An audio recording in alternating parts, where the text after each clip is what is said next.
You're listening to Sacks in the Basement, a production of the Broadcast Basement Limited, where every show is 30 minutes of good and comes from a basement bar on the south side of Chicago.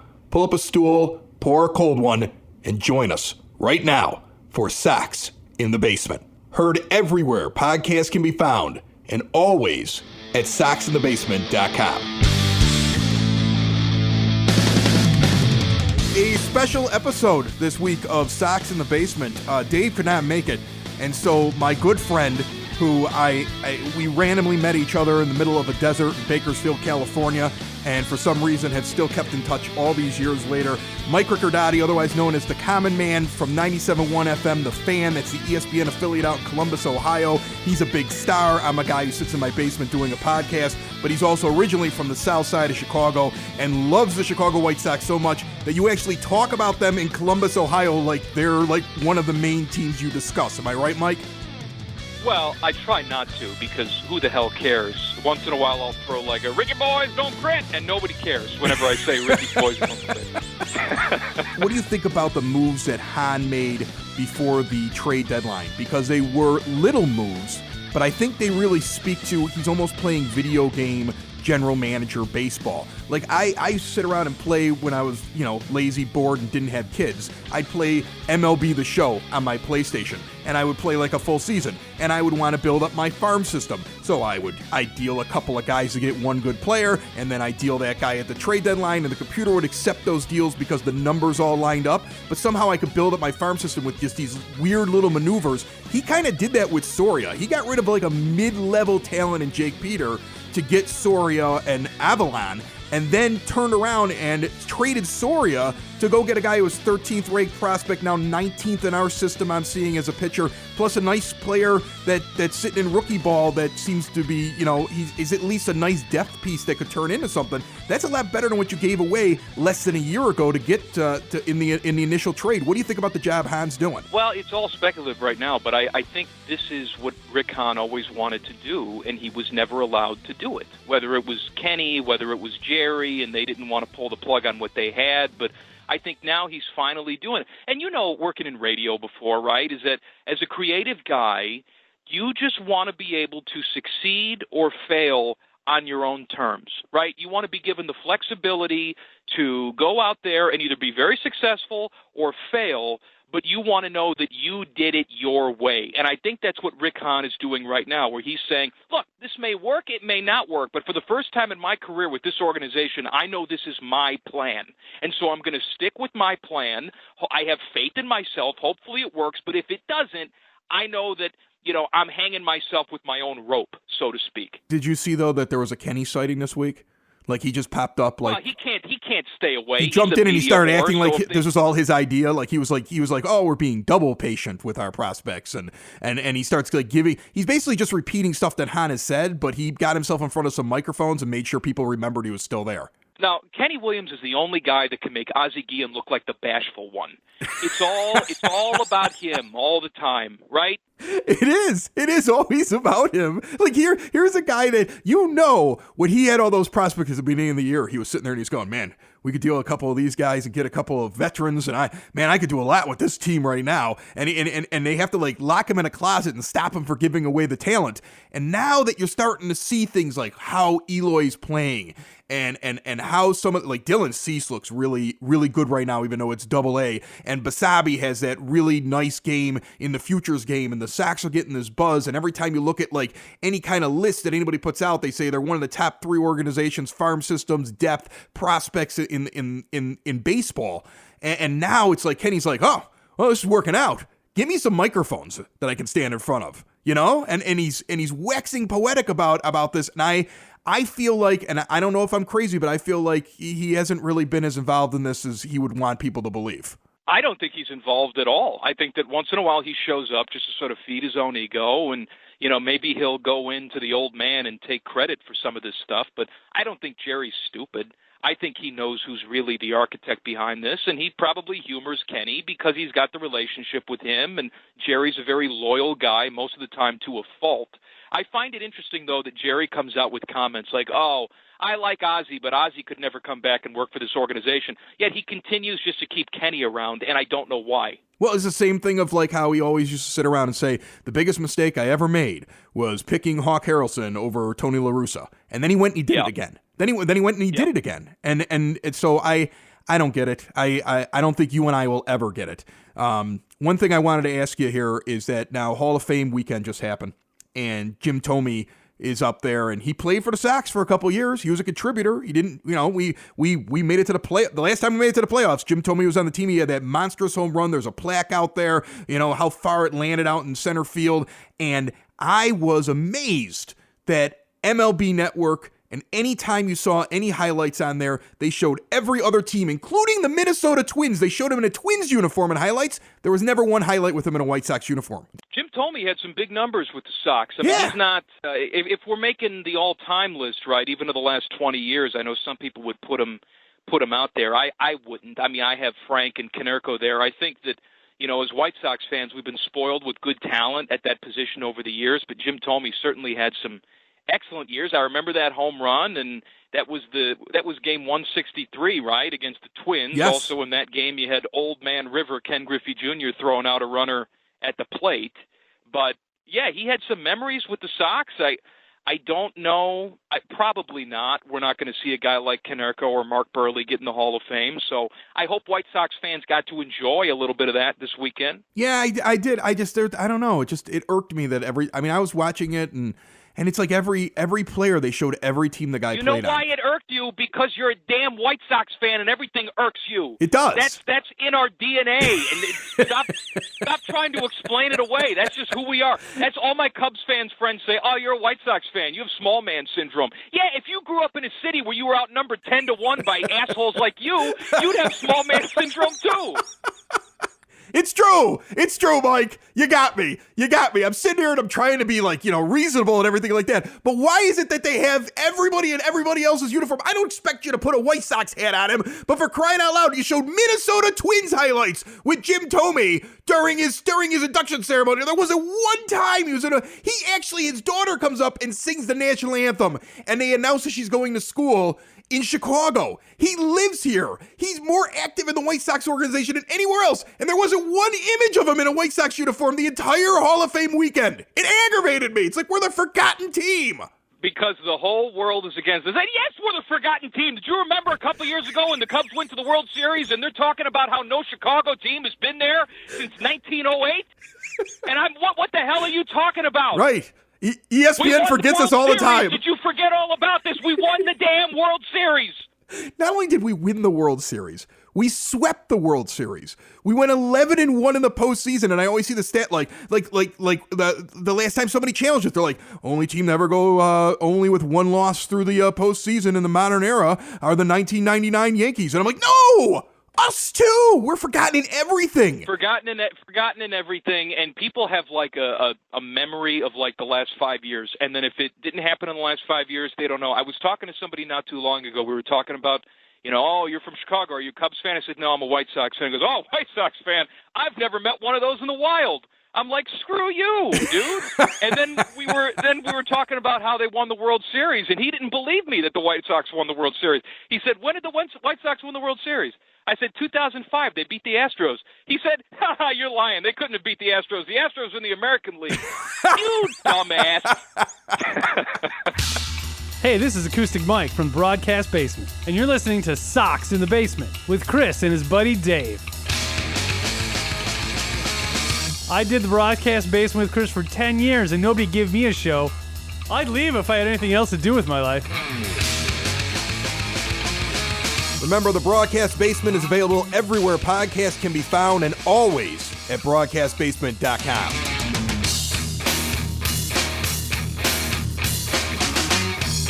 Mike Ricordati, Chicago native, 97.1 FM, The Fan, afternoon host. He's the god of Columbus sports radio. What do you think about the fan fever that's going on right now to to bring up Eloy Jimenez like now. Like for some reason, social media has been ridiculous. Like they thought that at the trade deadline, the Sox were just going to clear the decks and bring up Eloy and bring up Michael Kopech and everything. We're 18 months into this rebuild. Let's start winning. And it makes no sense to me. What's your take on that? Well, the Michael Kopech thing's not going to happen. I know he's looked better as of late, but this is a guy who early in the season was struggling to throw strikes. So just now he's had some good starts under his belt, but his ERA is still over 4, so he's nowhere near ready to come up now.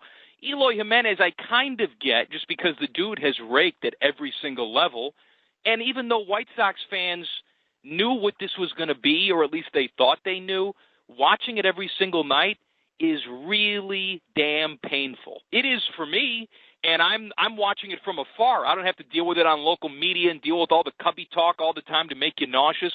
And White Sox fans probably just want to feel relevant again, and that's why they're getting a little impatient. So I understand it, even though it's probably not in the best interest of the long-term plan. I just think it's kind of crazy to bring him up, and I feel like I'm in the minority whenever I'm back in the Twitter sphere again now. I stayed away from it for so long, but now that we're doing the Sox podcast, and I had another conversation with the team this week, we finally have been kicked up to the higher ups for approval to start actually having guests on this podcast. But I actually like the idea that they're keeping him down. I don't see the need to rush yet because you're not winning anything this year, and I don't think you're winning anything next year. But people are like, oh no, we got to get him up here. We got to get rid of this guy. We got to get rid of that guy. We got to bring him up. We got to make all these moves. Let's get these stars up right now. And those same people are the same people who sit there and tell me that Moncada sucks. Those are the same people who will sit there and they'll be like, man, Moncada was a terrible trade. So you didn't rush Moncada, but it's time for Eloy. I just feel like that the logic is way off base right now. No, I understand, and patience is a tough thing, but that's what White Sox fans have to deal with right now. We've really never seen anything like this, right? I mean, we've been saying that we wanted to see it when they would just try and put some Band-Aids on the gunshot wound and tell us they were going to compete, and none of us really believed it. We were waiting for this, but now that we're in it, we've never really been this bad before, right? And it's hard to see. And so I understand the impatience, but I agree with you. You have to stay the course and stay the plan. If we're still at this place next year, though, and we're looking at this same win-loss record after the All-Star break and seeing relatively little progress from the guys that we do bring up, then it maybe is time to start thinking about hitting that panic button. Well, I think that to me, this year was going to be what it is. I know there was all the false hope at the beginning of the year, like we're gonna surprise people. I didn't see that happening. And I've given Renteria a pass all year long, but I think you're right. If next year all of a sudden we start bringing up people, we don't see some sort of improvement. I'm not talking even playoffs next year. I'm just talking improvement. Then you have to sit there and say, okay, what is wrong here, and who's a problem? And if it's Daryl Boston and his whistle, get rid of him. Okay, I mean, I still haven't figured out what he's doing there. I was at a game last week. Maybe it was 2 weeks ago. You would get a kick out of this. I'm sitting there. I'm with my kids. I'm watching the Sox, and Boston somehow, with one out, got the base runner thrown out, hung up in between first and second on a routine fly ball to center field. Somehow that runner took off. And I don't know what he was doing. Maybe he was looking for his whistle. Maybe he dropped his whistle in the grass. I have no idea what he was doing. But all of a sudden, his guy is caught off base on a simple routine fly ball that he should have never have gone anywhere on because it was clearly going to get caught. And yet, I mean, he's on my list of people that I'm still sitting there going, okay, well, I mean, I can excuse it this year, but next year, none of this stuff is acceptable. You know what I'm saying? But that's the problem that I have, though, is that fundamentally bad baseball is never acceptable. I don't care what level you're playing in. I understand these guys are going to be inconsistent on the mound and at the plate. They shouldn't be as bad as they are defensively. They shouldn't be as bad as they are running the bases. And I know what you're saying about giving Rick Renteria a pass, but the thing that aggravates me about Rick Renteria is that he never has a consistent lineup every single day. You're going to say, oh, well, lefty's going today, so Moncada, you're going to hit seventh today. This guy's a leadoff guy with a good eye, or he's not, right? He needs to learn how to hit right-handed in the leadoff spot against left-handed hitters, or he shouldn't be hitting right-handed against left-handed hitters. Stop moving this guy up and down the order. Same goes with Tim Anderson. Tim Anderson, by the way, is a guy that I think we can worry about a little bit. His discipline at the plate has been better this year, but the guy cannot consistently cover a fastball, and that worries the hell out of me.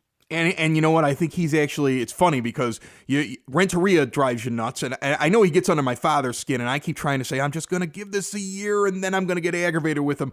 Anderson drives me nuts. I yell about him all the time. Okay, but you brought up a lot of interesting points there. First of all, Moncada with the righty-lefty switching at the plate, either make him learn how to do it on both sides or tell him he's always got a bat left-handed. And Anderson, I think, has lost the confidence of Renteria. When you start seeing Leury Garcia move past him in the lineup, when you start seeing where he doesn't run out a play and Renteria goes nuts on him in the dugout, I think at least Renteria is aggravated with Anderson. I think he's gotten tired of his act and goes, what are you doing that's so special that we can feel, that you're contributing to this team? He's been up there too long. You put him and Moncada next to each other, they have the same stats. Moncada's in his first year.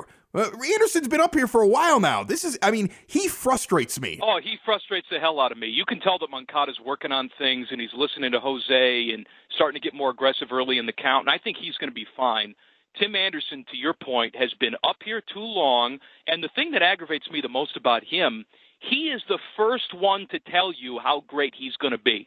He has used me and Moncada, we're going to be like Jordan and Pippen, and I'm going to be a special player, and I'm this and I'm that. I'm tired of hearing about it. The dude went through some personal struggles last year. I understand that. But you're a professional. You're paid to be a professional. You got to put some stuff aside, go to the park, and do your business. And so far, he has not done it consistently. And I keep hearing from all the White Sox people that they're not wavering from the plan. He's going to be our shortstop of the future. I hope internally they don't actually think that. They don't actually think that we are stuck with this guy for the next 4 years because we sign him to a contract. He either does the job consistently or he doesn't, because on a winning team, he wouldn't belong.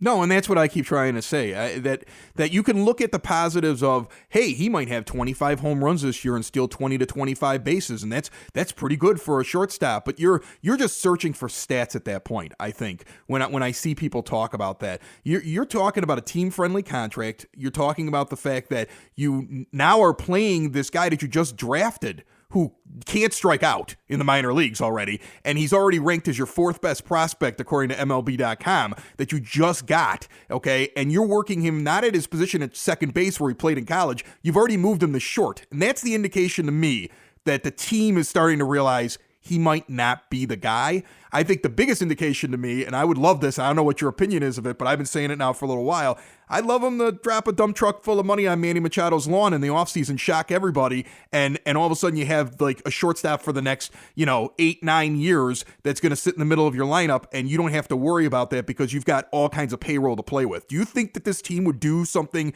crazy in the offseason, even though they're not ready to compete yet, but grab a guy long-term because he's there and available? I go back and forth on that. I got like the angel and the devil trying to convince me of both sides. The easy thing to say is Jerry Reinsdorf doesn't spend that type of cash, but he has. I mean, when he signed Albert Bell, that was the richest contract in Major League Baseball history. Now, it's not where it's going to be for Manny Machado. Albert Bell wasn't making $350 million like Manny is, but he's getting old, too. So I assume that Jerry, who's 80, 81 years old, he wants to see a winner before he dies.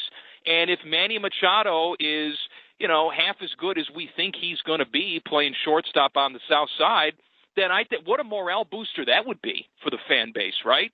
Where it's like, hey, we have another year where maybe we try and sniff 500 and then the real fun starts, but you'll start to see people coming out to the ballpark to see that because now we know we have committed ownership who's ready to go and not just talking about payroll flexibility, they're actually paying off on it. Well, I think that would be like a really fun thing to see them do. I mean, me realistically, I see Jimenez coming up, getting the Chris Bryant treatment where they wait for his Super 2 status to disappear, and he comes up in like mid-June. If you went out and you got a guy like Machado, and I think a guy like Zebi Zavala, who has been moving up very quickly, and he's already past Zach Collins, moving up in the catcher ranks. You see him move into the platoon in catcher, and he finds his way in there, and you start to see a guy like I would love to see Kopech come up, but I'd like to see him in the bullpen, like the Chris Sale treatment, because I don't think he has enough pitches to be a starter yet. But if you want to, if he checks all your boxes and you want to bring him up, fine. But I think you'll start to see a glimmer of this team next year.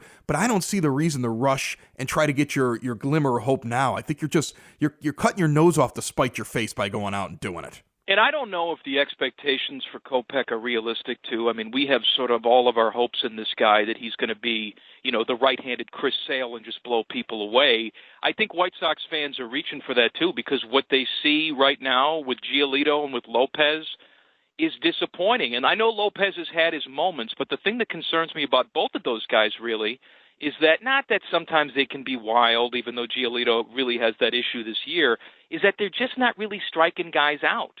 So do they have the stuff to compete at the major league level where everybody is striking guys out? That's all the game is right now. So what are we talking about with Giolito? He's a hot prospect. He should be better than this, and he's just a contact hitter a contact pitcher at this point? That doesn't make any sense. And so I think White Sox fans are a little concerned with that.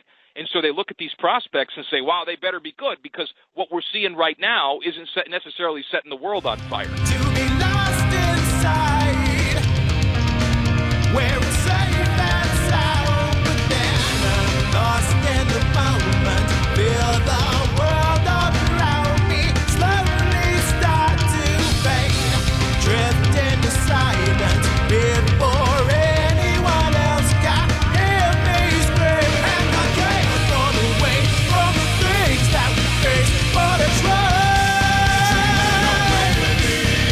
And I fear to wake up the dreaming that keeps me alive.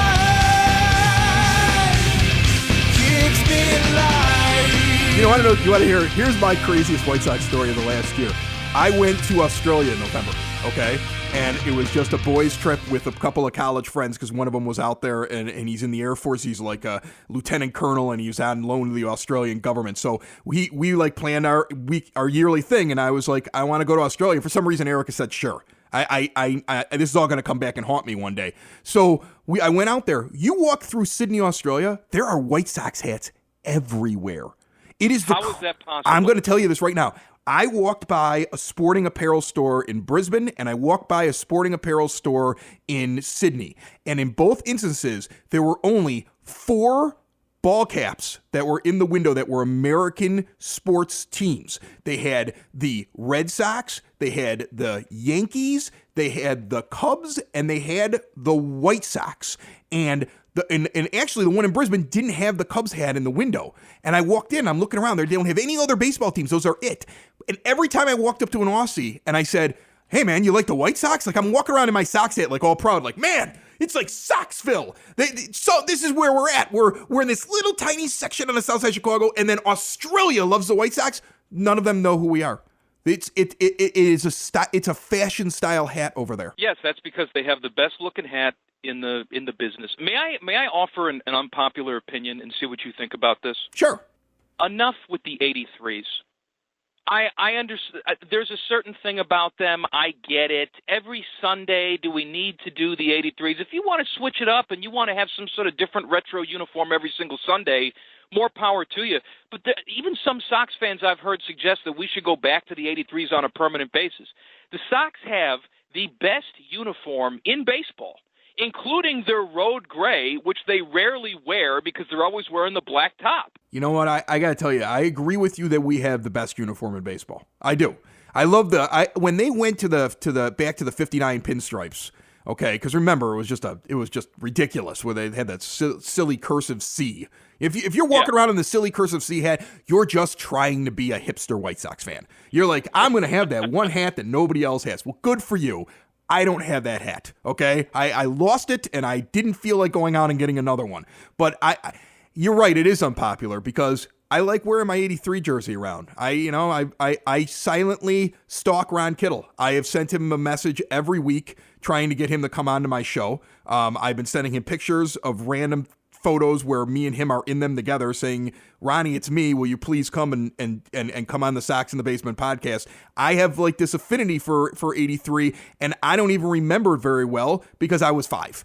But there's something about those uniforms. Like, I remember the 85 team and the 86 team and the 87 team as a little kid going with my dad, and I feel like they're marketing just to try to get butts in the seats right now. You know what I'm saying? Like, I don't think they'd be throwing as much 83 stuff out there if the team was really good. To me, nostalgia, though, only goes so far. I'd rather them celebrate what they are now, which is, over the last 30 years, because they used to switch uniforms every 10 seconds because they just had bad-looking uniforms, but they have stumbled upon something that in itself is timeless and beautiful, and it's almost like they apologize for it and can't wait to put on the 83s. Yeah, you're right. I mean, think about it. You're right, because in respect to the fact that I'm on the other side of the world, and people are walking around in Yankee, Red Sox, and White Sox hats, and they don't even know what they are. It's just a sweet hat, and I'm like White Sox fans, and they're like, huh? I'm like, the hat you have. I actually get that in Columbus too, because I'll wear my White Sox hat, and it's like a thing, I guess, right? When you see another White Sox fan, you have to just point and say, "Hey, go White Sox" or whatever. Right. And most of the time, it's like, "Hey, man, I just like the hat," and it's like, "All right, screw you, sorry." I thought we could sit and have a conversation about Dan Pasqua, but I guess not. I just thought we'd be friends, but obviously, no, we won't be friends. What is that, though? It's like you grew up, even if that were the case, if they grew up rooting for the same baseball team, like we're just going to stop whatever we're doing and go grab a beer together? I would do that. I don't know you. You don't know me. You may have murdered someone earlier. I don't know. But you used to watch Scott Fletcher like I did, so let's go have a beer. Isn't it crazy, though, when you're not in Chicago, if you see the rare White Sox hat or the White Sox fan, you right away, like, you want to walk up and have a big conversation with them, and you don't know who they are. Absolutely, especially if you're like in one of the touristy places. You don't know if you're going to wake up the next morning with in a bathtub full of ice and a note that says call 911. You have no idea, but you're just like, well, he's got a hat. He must be good. He must be good people. Yeah. You know? Yeah.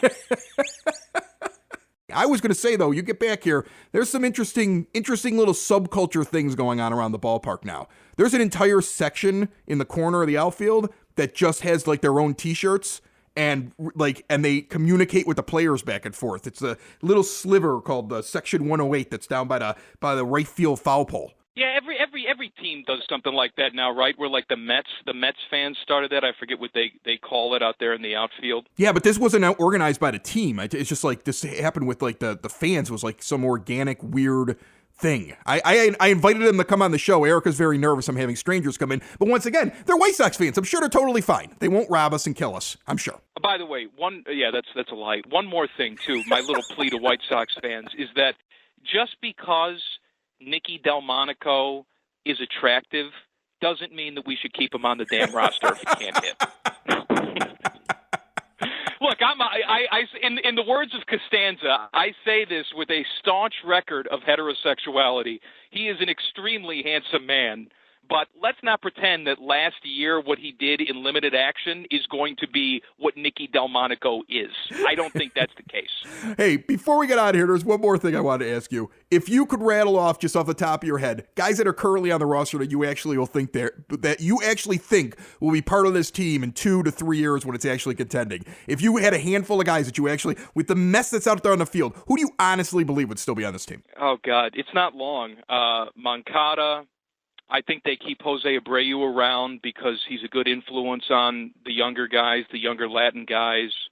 I don't think Avi is, and that could be it. Wow. Who am I missing? You know what? Shame on me. The best player on the team, Laurie Garcia.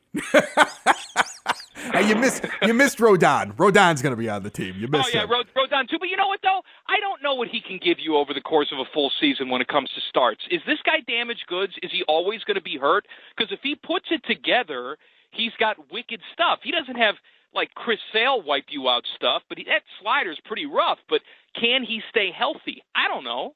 Man. It's like you're a roller coaster of emotions. 1 minute I'm excited, next minute I'm laughing about the fact that like we got the best uniforms and screaming about the White Sox and getting angry and having my Southside little man complex come out. And now at the very end here, you got me worried about Carlos Rodon and his health. Thanks a lot. So don't White Sox fans kind of have to think about that, though? I worry about all of it. I worry about the whole thing. I was listening to the Chuck Garfien White Sox Talk podcast before the season started, and they were talking about Nate Jones, and they were just like, oh, yeah, Nate Jones, he's great. He's going to be a closer. And I'm thinking to myself, What are you watching? Yeah, I never with thought Nate that. Jones? I never thought Nate that. Jones can't stay healthy. Forget about what he does when he is healthy. Nobody doubts that he has great stuff. The dude can't stay healthy. If you're relying on Nate Jones for anything, you're out of your mind. I assume that the entire universe is going to screw us over at one point. That's Mike Riccardotti. He's a ray of sunshine coming out of 97.1 FM, The Fan in Columbus, Ohio. Thanks, buddy. I really appreciate you coming on and doing this with me. Good to talk to you, buddy. Another show is wrapped up. Another show's in the books. Another show is wrapped up. And then by the looks, it's gonna be a good one. And we'll see you next week. And the nudist basement. And the nudist basement. Another show is wrapped up. Another show is wrapped up. Another show is wrapped up. And it's in the books. Another show is wrapped up. Another show is wrapped up. And by the looks, it's gonna be a good one. Nudist basement. Broadcast basement. The nudist basement. The broad basement. Slancha. That was like Dropkick Murphys or something, right? I felt like it. Socks in the Basement. Heard everywhere podcasts can be found, and always on socksinthebasement.com.